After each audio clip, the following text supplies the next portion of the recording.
Shalom Israel, priest Zabach, and on the camera reading, brother Iwabaja, right?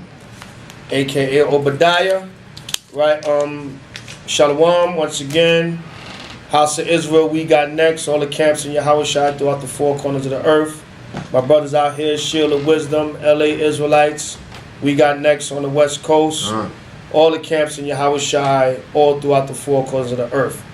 So today, today's topic is going to be a Shar Hanukkah, or Happy Hanukkah, from We Got Next, and all the camps in Yahushua throughout the four corners of the earth. A Shar Hanukkah. So as you can see up here, we got Happy Hanukkah. This year, Hanukkah falls early from the 9th month, which was November 3rd at even. And this year, the Hanukkah falls next Wednesday on, Wednesday, November 27th at evening, which is the evening of so-called Thanksgiving, Thanksgiving. Right, but this year the Most High had something major happen where Hanukkah falls on Thanksgiving. Wow! Right, falls during Thanksgiving, and we're going to get into that. We're going to get into some of the history of Hanukkah, and then we're going to get into this whole Hanukkah falling on Thanksgiving. Right, basically, this is an encouragement to give you a happy Hanukkah, to give you a little bit of history on what Hanukkah is all about. Right, the word Hanukkah comes from a Hebrew word Hanukkah in the ancient Hebrew, which means dedication, and we're gonna explain that and break that down to you historically and with some scriptures and a little bit of history. Real basic, but you can do your own intricate studies on your own and log into some of the Israelite Hanukkah services throughout the country. There will be conference calls and live streams on Skype, perhaps, and depending on what city you live in, attend an actual Hanukkah service. Depending on if you're with a congregation, but if you're with a congregation, you definitely should be attending a Hanukkah service. And if you're new, maybe try to find a congregation in your city to attend the Hanukkah services. All right, so it will be this coming Wednesday, November 27th, the Wednesday, the evening before so-called Thanksgiving, which hasn't happened since the 1800s, but we're going to get into that later on with the dates lining up like that, because you're normally going to get Hanukkah sometime in December, right? It's the 9th one according to the Hebrew calendar, which is around November, right? You're going to normally get it then, but we're just going to go into some history on the Hanukkah and encouraging you to keep the feast day. Right? So without further ado, before we start, go to Deuteronomy 6 and 4. Let's start with Deuteronomy 6 and 4. We usually go to Colossians, but I want to start with Deuteronomy. Let's go to Deuteronomy chapter 6 and verse 4. Deuteronomy chapter 6, verse 4. Come on. Hear, O Israel. So what did the Lord say? Hear, O Israel. So the Most High speaking to Israel. Hear, O Israel. Come on. The Most High our power is one power. Go ahead. And thou shalt love the Most High thy power with all thy heart, and with all thy soul, and with all thy might. Come on. And these words which I command thee this day shall be in thy heart. Shall be in your heart, meaning your mind. Go ahead. And thou shalt teach them diligently unto thy children, and shalt talk of them when thou sittest in thy house, and when thou walkest by the way, and when thou layest down, and when thou raisest up. Come on. And thou shalt bind them for a sign upon thy hand, and they shall be as frontlets between thy eyes, and thou shalt write them upon the post of thy house and on thy gate. So basically the Most High is letting us know these laws should be in our heart, mind, and soul, and this is what we should be teaching our children. The laws, statutes, and commandments of the Holy Bible and the holy days of the Holy Bible. holy feasts and festival days that the Most High gave to Israel according to the Bible. And we're supposed to teach them diligently unto our children. So our children should not be learning about Halloween, Thanksgiving, Christmas. They should be learning about the Hanukkah, right? Or the Feast of Dedication. And if you teach them about Halloween, Christmas, or Thanksgiving, teach them the truth about the history of it and why we don't celebrate it, right? So let me reiterate that. You can teach your children about the false holidays, but teach them the true history of them and to not celebrate them. And then teach them the true feast days that they are supposed to celebrate. Now give me Leviticus 23 and verses, we're going to just get verses maybe 1 and 2. Just to show that real quick. Leviticus 23, 1 and 2. Leviticus chapter 23, verse 1. And the Most High spake unto Moses, saying, Speak unto the children of Israel. Come on. And say unto them concerning the feast of our power. Now, Hanukkah is not written in Leviticus the 23rd chapter, the Feast of Dedication. Right? In a roundabout way it is, because the Feast of Tabernacles, later on in history, it kind of became synonymous with the Feast of Hanukkah. But I'm reading Leviticus 23 to show the Most High did give us our proper feasts and high holy days, or what they call holidays in this society. He did give it to us in Leviticus 23.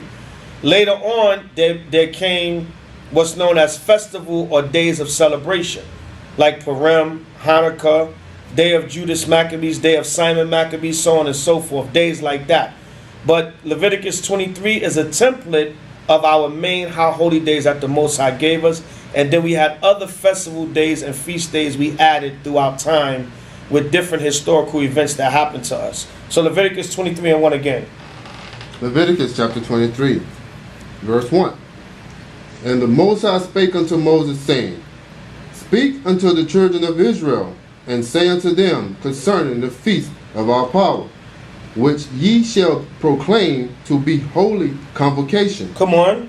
Even these are my feasts. So the Lord said what? Speak unto the children of Yasha'Allah, and say unto them concerning the feast of Yahweh, which ye shall proclaim to be holy convocations, even these are my feasts. So a holy convocation is a true or righteous gathering, and these are the true feast days of the Most High. For you brothers and sisters out there that may be new, you can read about your true feast days in Leviticus the 23rd chapter. Right? Any of you that don't understand anything, feel free to ask questions. But like I said, connecting this to Hanukkah, even though Hanukkah per se is not written in Leviticus 23, but it did become like synonymous as an 8-day celebration with the Feast of Tabernacles. When you read Leviticus 23 verses 33 to 44, it addresses the Feast of Tabernacles for 8 days. So we're going to read a little bit later on how Hanukkah did become synonymous with the Feast of Tabernacles. So go to Colossians 3:17 now. Right, so I just want to bring that out in Leviticus 23 to show our true feast and holy days. So, you know, you don't have an excuse, Israel. And coming back to this truth, you come back to everything. You even come back to the true, righteous, holy days that you're supposed to be celebrating. So if you turn from Christmas, Halloween, 4th of July, Labor Day, all these other days, Easter, you have your true holy days to turn back to. Because you know our people, if you're going to take one thing from them, they're going to want a replacement, an alternative. Well, what we going to celebrate then? Right? We can't have no fun. Right. We ain't got no time where we can eat and drink and be merry. Right. You know, Israel. So the Most High said, yeah, as a matter of fact, we got more days than this society. Right. We got more holy days than wicked days of this world. So you have your true feast days in Leviticus 23. And like I said, you have Purim, which is the book of Esther. And you have 3 other celebration days, which was Hanukkah, Day of Judas, and Day of Simon Maccabees, which all took place in the Apocrypha, the books of the Apocrypha, 1st and 2nd Maccabees. Right? So that's just encouragement to show you have your true days. So give me Jeremiah chapter 4, verse 1. Before we go to Colossians, let's go to Jeremiah chapter 4, verse 1. Jeremiah chapter 4 and verse 1. Jeremiah chapter 4 verse 1. Go ahead.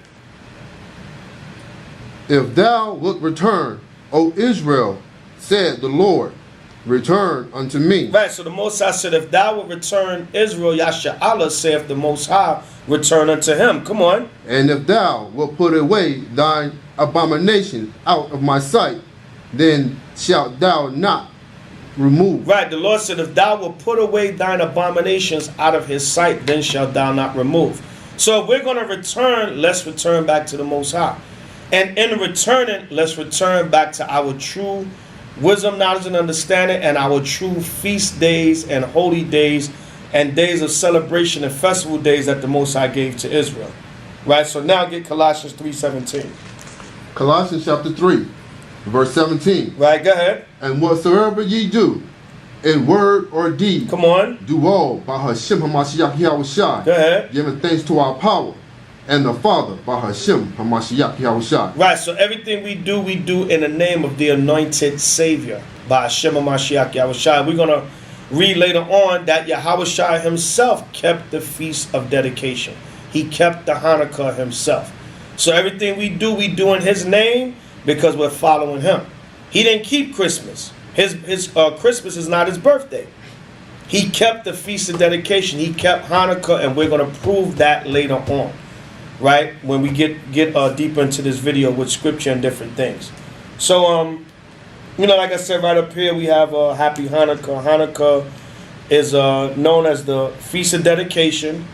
Is also known as the Festival of Lights or the Feast of Lights. Right, because historically Josephus tells you that it was a time where Israel was turned from a state of darkness as a people to a state of light. Not only symbolizing the lights of the menorah, the 7-branch menorah. And a menorah is 7 branches, not 9. You have so-called white Jews that they have a 9-branch menorah, which they say that's the Hanukkah menorah. And no.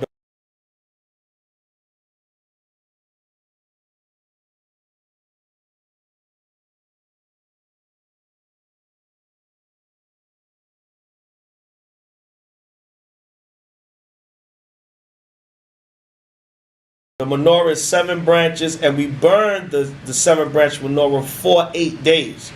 They say that a 9-branch menorah, it represents the 8 days of Hanukkah, and then 1 day in the middle, or whatever nonsense. But it was a 7-branch menorah that we burned for 8 days.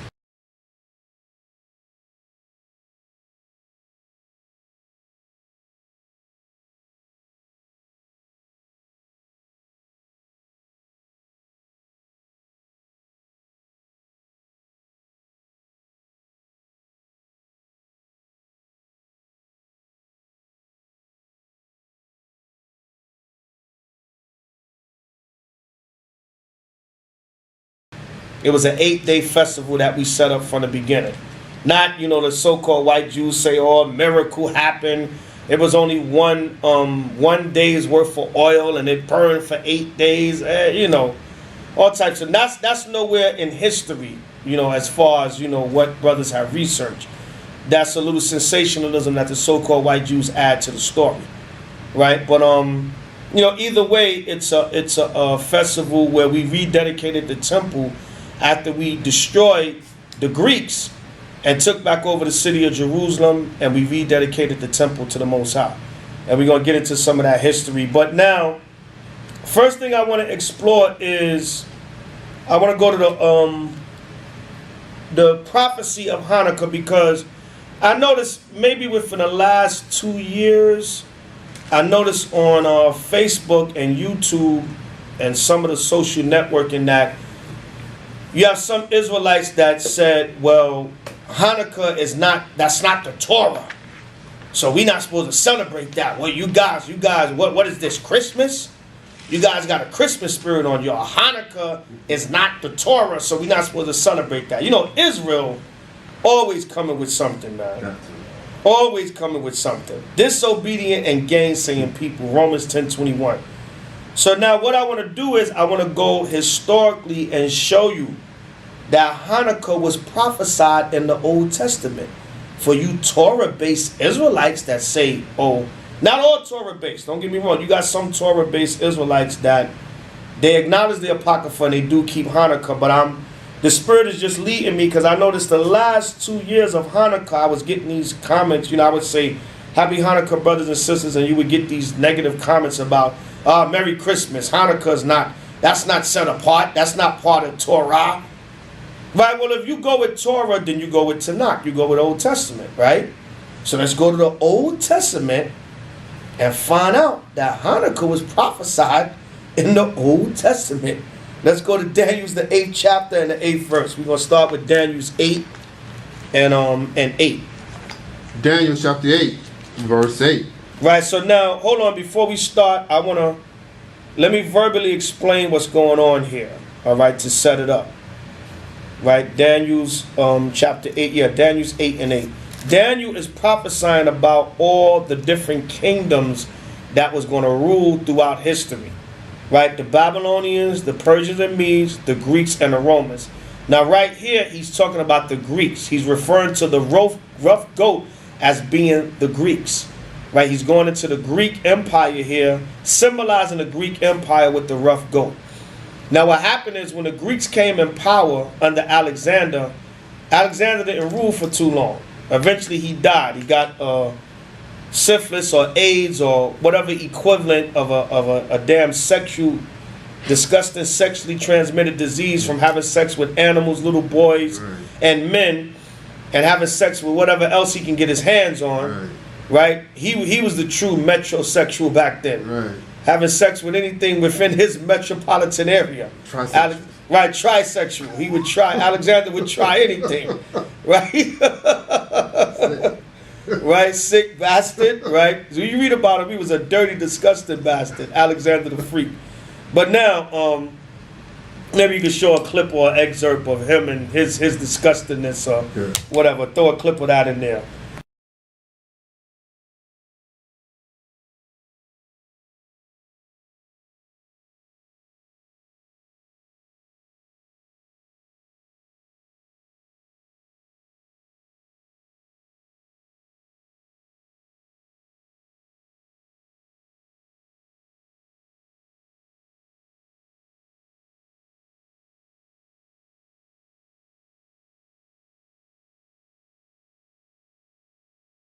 Right? Now Alexander, right, was conquering. He didn't rule that long. He ruled for about 12 years, I believe. Like it tells you in the Apocrypha. And then he parted his kingdom amongst 4 of his main generals. One of those generals was Antiochus Epiphanes. Right? Antiochus Epiphanes the 4th. And what happened is Antiochus Epiphanes invaded the land of Israel and Jerusalem. And the Greeks had started to antagonize and destroy and even Hellenize. This is when the Hellenization period comes in. Jews that made Greek language and culture their lifestyle. They converted from Hebrews into Greek and Greek lifestyle and culture and language, so on and so forth. You can read all about this deeper in history. I'm just giving you a brief overview to bring you up to speed of what's going on. But right here in Daniel prophesying about the different kingdoms, he's going to prophesy about the Greek kingdom, and he's going to prophesy how the Jews are going to defeat the Greeks and rededicate the temple, which is the Feast of Hanukkah, prophesied in the Old Testament. So for all of y'all that gainsay and say, well, that's not set apart, that's not Torah, that's not, we're not supposed to keep that. You got Israelites saying we're not supposed to keep Hanukkah. Well, then why is it prophesied? Let's get it and prove it. All right, Daniel chapter 8, verse 8.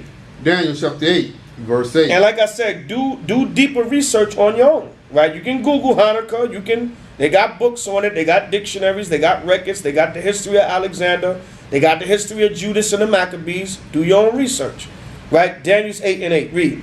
Therefore, the he-goat waxed very great. Right, the he-goat, which is Alexander, waxed very great. Right, come on. And when he was strong, the great horn was broken. The Lord said the great horn was broken. Who was that great horn? Alexander. The horn represents power and rulership. The great horn was broken, meaning Alexander died. And we're going to prove that later on also. Come on. And for it came up 4 notable ones, toward the four winds of heaven. So read again, Daniel's 8 and 8. Daniel chapter 8, verse 8. Therefore the he-goat waxed very great, Come on. and when he was strong, the great horn was broken. Go ahead. And for it came up. Oh, my bad. Salakia. Read the 8 and 8 one more time. I want to link that first part up with something. Salakia. Daniel chapter 8, verse 8. Come on. Therefore the he-goat waxed very great, Come on. and when he was strong, the great horn was broken. So now jump down to 21 to prove that the he-goat is talking about Alexander. Right? Read that. Verse 21. And the rough goat is the king of Grecia. The rough goat or that he-goat is the king of Grecia. Come on. And the great horn, And that great horn, come on, that is between his eyes, come on, is the first king. is who? The first king. So now hold those two, go to 1 Maccabees 1 and 1. This is how you prove it's talking about Alexander. You get Daniel's 8 and 8, then you jump to Daniel's 8:21, then you go to 1 Maccabees 1 and 1. Right, 1 Maccabees 1 and 1 in the Apocrypha. Page 111 if you got a red Apocrypha. Right? Go ahead, 1 Maccabees 1 and 1. 1 Maccabees chapter 1, verse 1. Come on. And it happened after that, Alexander, son of Philip, Right, Alexander, son of Philip II, come on. the The Macedonian, Macedonian, which was another name for the Greeks, right? Come on. who came out of the land of Chittim, The land of Kittim or Cyprus, come on. had smitten Darius, Go ahead. king of the Persians and Medes, Read. that he reigned in his stead, the first over Greece. That Alexander reigned in his stead the first over Greece. So now let's keep that in mind. Alexander, the first over Greece. Go back to Daniel's 8:21. Daniel chapter 8, verse 21. Come on. And the rough goat is the king of Grecia, Come on. and the great horn. So now Grecia, or another name for Greece, the rough goat is the king of Grecia. Come on. And the great horn, And the great horn, come on. that is between his eyes, Read. is the first king. Right, the first king of the Greeks. So we read in 1 Maccabees 1 is 1, Alexander, the first king of Grecia. Right here, the he-goat is the king of Grecia, and he's the first king, which is Alexander. Now jump up to 8 and 8 again. Daniel's 8 and 8. Daniel chapter 8, verse 8. Come on, Therefore the he-goat waxed very great, read, and when he was strong, the great horn was broken. read. And for it came up four notable ones toward the four winds. Right, now you had, Alexander had four of his main generals that he parted his kingdom amongst after he died. Right, which was Antigonus, Lysimachus, Ptolemy, and Cassander. You can look them all up in history. Alexander's four main generals after he died. And they spread out to the different parts of the kingdom. Like Thrace, Ptolemy had Egypt. They had the Seleucid dynasty, which was in Syria. So on and so forth, right? So you had Ptolemy, Lysimachus, Cassander, and Seleucus. The Seleucids went to Syria, so on. Ptolemy went to Egypt, and they spread their kingdom out the four winds of the earth. You can look it up to get more accurate in the history. Go ahead. Toward the four winds of heaven. Come on. And out of one of them came forth a little horn. Now, out of one of them came forth a little horn. That little horn is talking about Antiochus Epiphanes the Fourth. Right? Come on. Which waxed exceeding great. Come on. Toward the south. Come on. And toward the east. Read. And toward the pleasant land. Right, because besides having Syria, Antiochus, he wanted to spread his empire and rulership. So he went down and invaded. He went down to the south to invade Egypt. He went to the east to other lands, and he also went to the pleasant land, which was Israel. Because Antiochus, the Greek, the fourth, he was trying to spread his kingdom out more. Besides having Syria, he wanted to spread his kingdom out more. Go ahead. And it waxed great. Read. Even to the host of heaven. It waxed great to the host of heaven, which is Israel. Come on. And it cast down some of the hosts. Come on. And of the stars to the ground. The host of heaven and the stars represents Israel. Come on. And stamped upon them. Meaning they came in and invaded Jerusalem and forced the Greek philosophies on them. That's what it means when it's stamped on them, right? Come on. Yeah, he magnified himself even to the prince of the host. Right, he came against the high priest at that time. Come on. And by him, come on, the daily sacrifice was given away. Was taken away. Because when you read in the history what happened, when the Greeks invaded, they defiled the temple and they put swine's flesh on an altar and they erected a statue of Zeus. Right, they erected a statue of Zeus in the temple. Right, come on. And the place of his sanctuary was cast down. Come on. And a host was given him against the daily sacrifice. That host that was given him against the daily sacrifice, that's talking about the sellout Israelites. There was a sellout Israelites that there was a Benjamite by the name of Jason that was going against Onias. Onias was the high priest that wanted to follow the commandments and follow righteousness. And Jason wanted to be more of a Hellenized leader and go with the Greeks and with their policy. You can read all this in the history, just giving you a quick overview. Come on.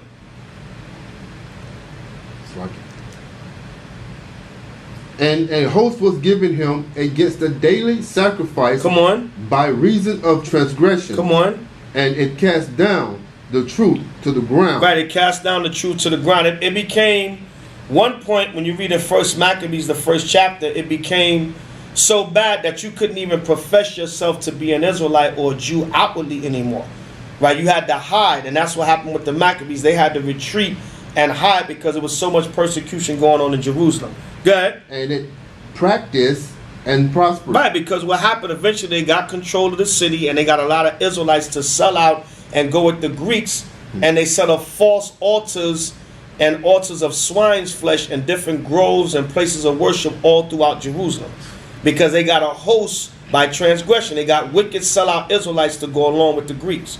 Right, so go ahead. Then I heard one saint speaking, and another said unto that certain saint which spake, how long shall be the vision concerning the daily sacrifice? Come on. And the transgression of desolation. Right. To give both the sanctuary and the host to be trodden underfoot. Right, so this is another abomination of desolation like Yahushua spoke about. But here's another abomination of desolation. And this is how we know that the so-called white man is the same. Because there was an abomination of desolation during the Greeks, and then there was abomination of desolation during the Romans. The Greeks defiled the temple and set up abominable beasts on the altar, and the Romans did the same thing. Right, so read on. And he said, and we know Yahushua spoke about that abomination, that second one in Matthew 24, that the Romans would do. But right here, Daniel is prophesying about the abomination of desolation that the Greeks would do. And we're going to get into all this when we get into the Maccabees. Go ahead. And he said unto me, unto 2,300 days, then shall the sanctuary be cleansed. Right, from the time that the Greeks invaded Jerusalem and defiled the temple to the time that Judas and the Maccabees destroyed Gorgias, the Greek general and leader, and killed him and took back rulership and cleansed the temple. Read that 14th verse one more time. God. Daniel chapter 8, verse 14. And he said unto me, until 2,300 days, then shall the sanctuary be cleansed. Then shall what? Be cleansed. Then shall the sanctuary be cleansed, right? For this certain dispensation of time, the time period between the Greeks invading the land and the temple being cleansed by Judas and the Maccabees. And we're going to keep that in mind, that 14th verse, that word cleanse. We're going to keep that in mind. So the sanctuary or the temple be cleansed. Let's keep that in mind.